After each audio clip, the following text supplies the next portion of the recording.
What's up guys, I'm Andy from 1A Auto. In this video, I'm going to show you how to replace the coil packs in this 2013 Cadillac SRX.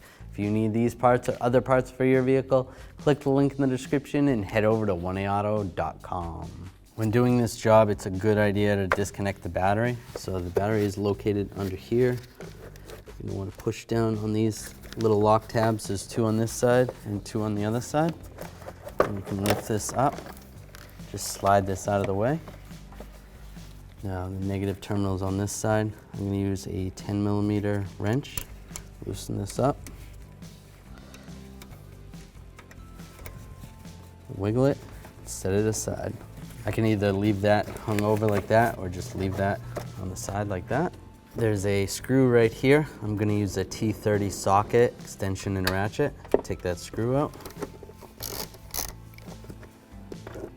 Pull that out. I'm going to take this oil fill cap off. Set that aside. Grab this cover and just pull it up. So I don't drop anything down into the oil, just put the cap back on. There's a bolt right here. I'm going to use a 10mm socket and a electric ratchet. If you don't have an electric one, you can use a regular ratchet. Whoops, it's tightening. I want to loosen it.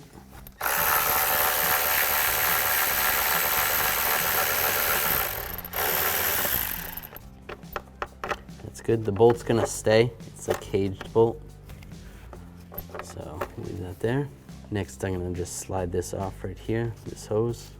Set that aside. I want to loosen up this worm clamp right here. I can use a straight blade screwdriver or a 8mm socket and ratchet. Loosen this up right here. And then there's another clamp right here. I'm going to do the same. With that loose, I can just grab the snorkel right here.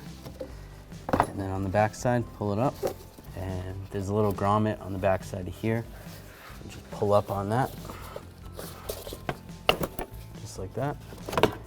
Slide this whole snorkel out. We'll disconnect this connector right here. There's a little lock.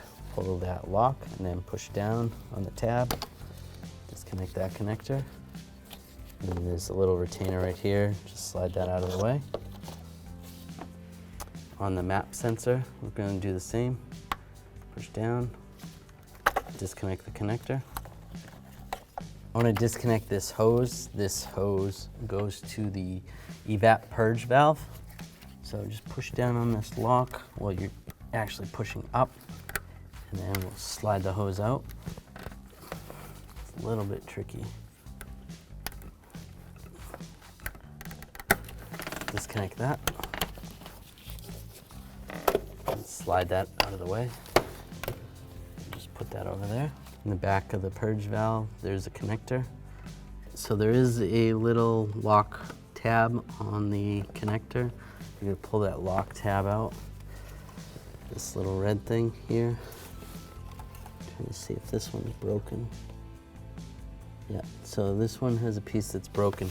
So you can normally take a right angle pick, get in here, you should be able to pull this lock tab back.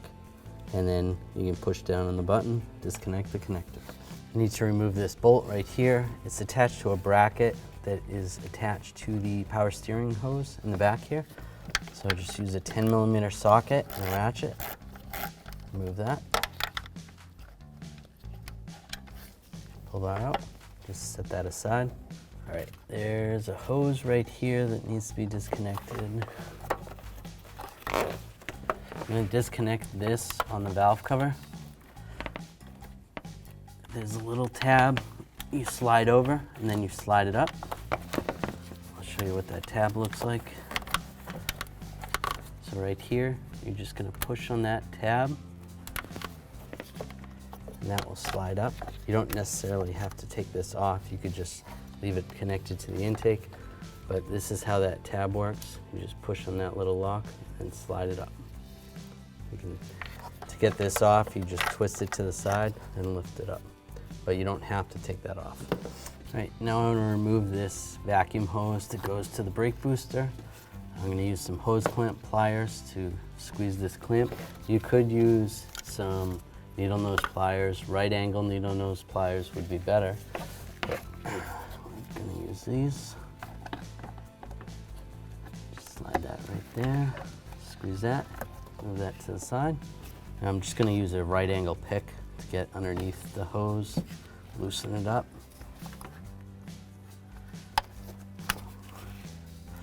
And wiggle the hose. There we go, pull that off. So we need to remove this wire right here. There's some retainers. I'm just gonna use a trim tool. Pop this retainer off over here. There. Right here. Right here. And also this cover. I'm gonna take this cover off. Just take this little push pin off.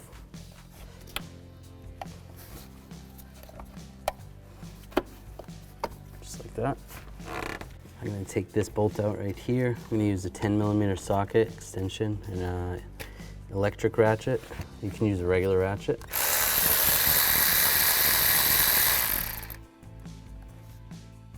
Pull this off, just move it out of my way. I don't necessarily have to take this off, but I need it out of the way for that. So I'll just pull it off completely, or not.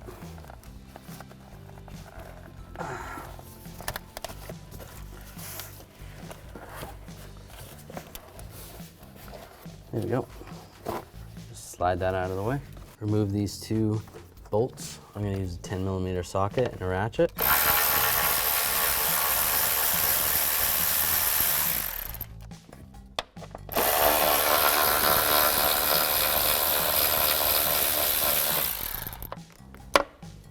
Pull those out. Keep in mind which one goes where. The longer one goes on this side, shorter one goes over here. You could disconnect this coolant hose. We're gonna try to not. I'd rather not have to disconnect it because you could lose a little bit of coolant and have to top it off afterwards. So we'll just push that over there. And then we're gonna take these 6 intake bolts out. Just gonna use a 13mm socket extension and a ratchet.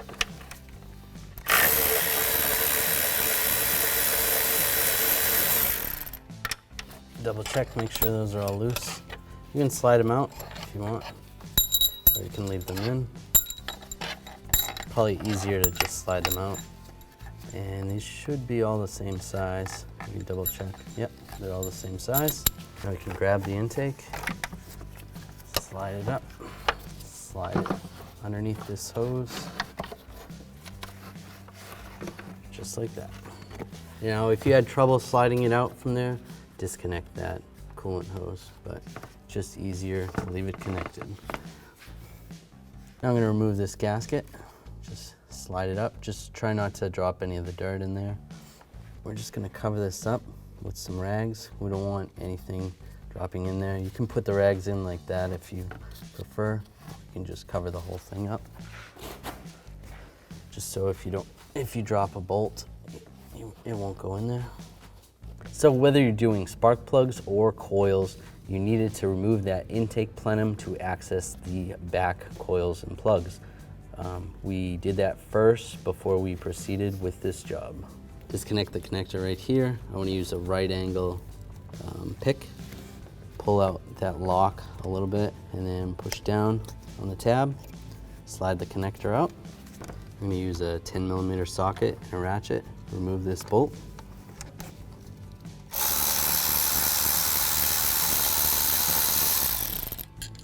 Slide that bolt out. Grab the coil. You can just wiggle it to the side a little bit and pull it up. Now I want to just take some compressed air, spray down in there, get any dirt out of that area. When you pull these coils out, you want to check and make sure there's no oil on the coil itself.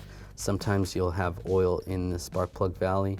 What causes that is the head is porous and it goes into the valley, or the tube is not sealing properly. Now these tubes are not replaceable, so generally that means you need to replace the head, and that could cause a misfire. Also the valve cover seal right here, keep that in mind. That could be one indication why there's oil in there. Here's the old part. Here's the new coil from 1aauto.com. Comes with a screw, which is nice. Same connector, same shape, same size. Comes with the seal, which is nice. Get yours at 1aauto.com and you'll be ready to rock and roll.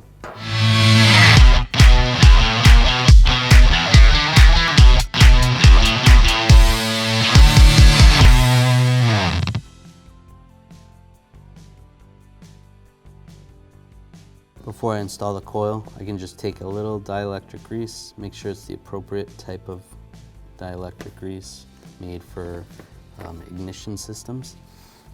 And then we install the coil, slide it in position, get the screw started, push it down, tighten down the screw. Then with a 10mm socket and a torque wrench, I'm going to tighten this down to 89 inch-pounds. Make sure you're on inch-pounds, not foot-pounds. Then I can plug this in, lock it in place. Then I'm going to do the same procedure for the other ones. Take these rags off, there, and just take some rags and just clean off any of the gasket area. You don't want any dirt in that area. You can use a little brake parts cleaner if it's really dirty. This isn't too bad. And what I like to do is just take some compressed air. Just make sure you can look down in the valleys and see if there's anything in there, but I just spray it out just to make sure. Take the new gasket. There is some pins on the back side of the gasket. It should line up. And these cone-like things come straight up. So that looks good. Now on the back side of the plenum, just take a rag, wipe some of this oil away. Now if you were chasing a intake leak, if you had a vacuum leak that you were trying to find, you may also need to replace the gaskets under here. You just take these bolts out right there, take that off, replace those gaskets. But a lot of times it's the lower gasket. Just take the intake, slide these wires out of your way. And I'm just gonna raise up on this coolant hose, or if you struggle with it, just take it off.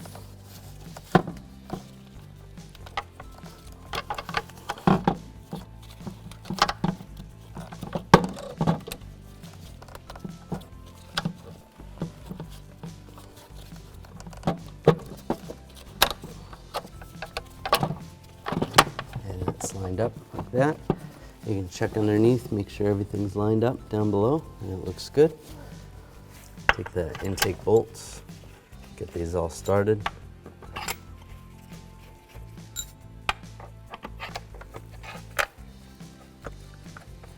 Now I'm just going to take a 13mm socket extension and a electric ratchet. You can use a regular ratchet if you don't have an electric one.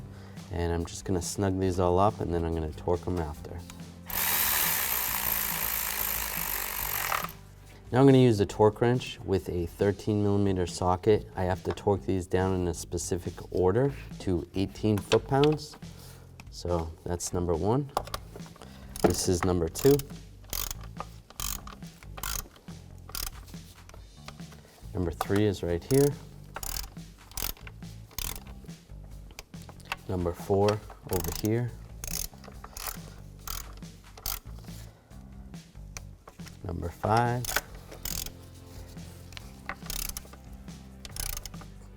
And number 6.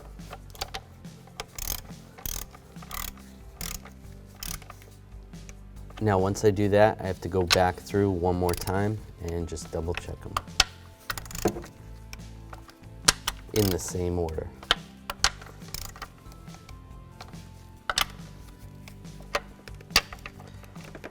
And it's good. All right, I'm going to put this insulation back in position.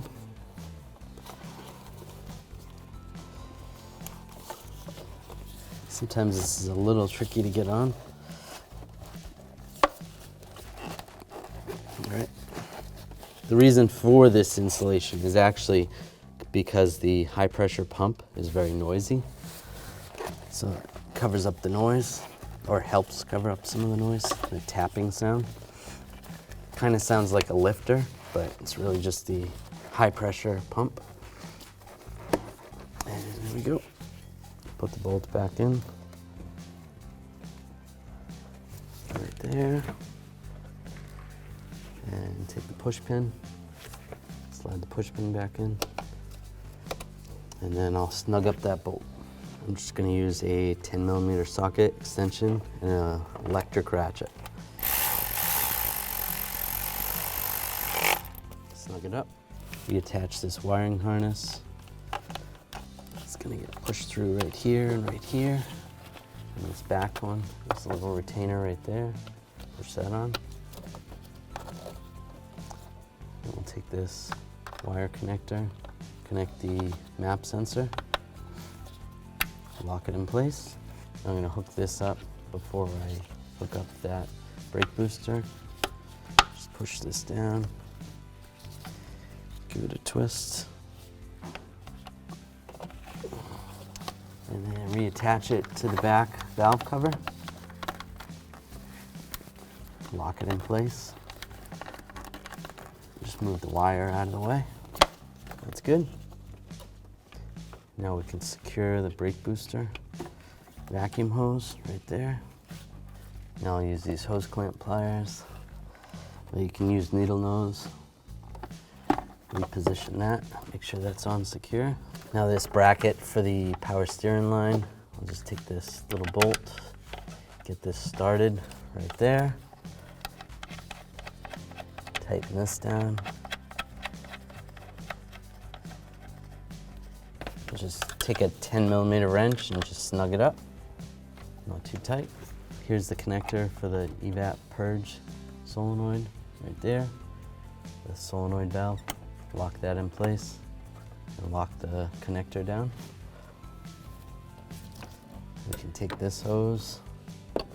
This is going to connect to it right there. Just like that. Make sure that gets locked down. You give it a pull, make sure it's good, and lock this down right here. That's good. This connector is going to go to the throttle body.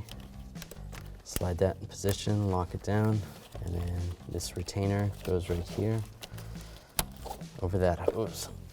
Take this longer bolt, it's going to go right here for the coolant hose, and the shorter one's going right here. And if you disconnected that hose right there, reconnect it. Just make sure you top off your coolant afterwards if any drained out. Just use a 10mm socket and a ratchet. Tighten these down. Now I'll take the snorkel. Just gonna line this up over here. Line it up on the throttle body and then onto the airbox. That's good. Before I tighten that down, there's a little grommet in the back here. Just push down on that and start to tighten this bolt right here. Push that right there. That just kind of hangs out like that. Take my 10mm socket extension and a ratchet, tighten this bolt down. Take a straight blade screwdriver. We're going to tighten down these worm clamps. You can use this, or you can use an 8mm socket to tighten them down, and a ratchet. And we just want to snug it down, not too tight, just so it doesn't move. That's good. And then same on the inside near the throttle body. Just tighten that one down as well. That's good. Make sure it doesn't move. Just going to take the oil cap off. And we can take this cover, slide it back in position. When it's lined up, you can just push it down. Push it down right there, and then in the back. That's good. Put the oil cap back on. Take this screw, Screw's gonna go right there. And just take a T30 socket, extension and a ratchet, and we'll tighten it down. And reconnect the negative terminal on the battery. Tighten it up with a 10mm wrench. Just snug, not too tight. Just give it a wiggle, make sure it's good. That's good. Take this cover, slide it back in position.